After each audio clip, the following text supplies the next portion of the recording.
করতে হলে আমাদের, আপনারা সারা দেশ আমাদের ঢাকা মেডিকেলের উপর তাকিয়ে আছে। আমি আগেও বলেছিলাম, এখনো বলতেছি, আপনারা যদি সেই স্বাধীনতা থেকে চিন্তা করেন, ঢাকা মেডিকেল কলেজ হাসপাতালের ডাক্তার সমাজ, কর্মচারী সমাজ সবার চেয়ে বেশি অবদান ছিল, ভূমিকা ছিল।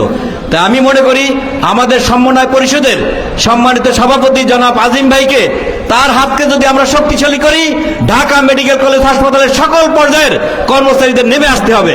আমরা বলতে চাই যে আগামী সভায়, আগামীকালকে আমাদের যে আজকে লোক হয়েছে, কেউ বসে থাকতে পারবে না। আজকে থেকে আমরা ঘোষণা দিতে চাই, প্রত্যেক ডিপার্টমেন্ট থেকে জরুরি কাজ ছাড়া সবাই চলে আসতে হবে। আমরা লক্ষ্য করেছি আজকে অনেকেই নেতার ভাব সাজেন, কিন্তু দেখা যাচ্ছে মিটিং এ দেখা যাচ্ছে না, মিছিলে দেখা যাচ্ছে না। এটা কেন হবে? আমরা রোদে বৃষ্টিতে ভিজবো, এটা তো হতে পারে না।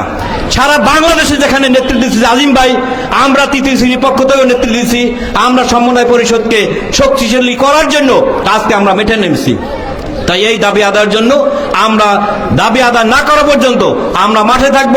ঢাকা মেডিকেল সারা বাংলাদেশকে দেখিয়ে দেব যে আমরা স্বাস্থ্য সেবার সর্বশ্রেষ্ঠ জায়গায় আছি এবং থাকব।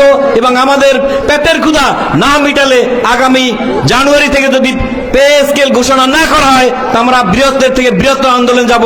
প্রয়োজনে আমরা স্বাস্থ্য সেবা পর্যায়ক্রমে বন্ধ করে দিতে বাধ্য হব। ধন্যবাদ সবাইকে। আসসালাম।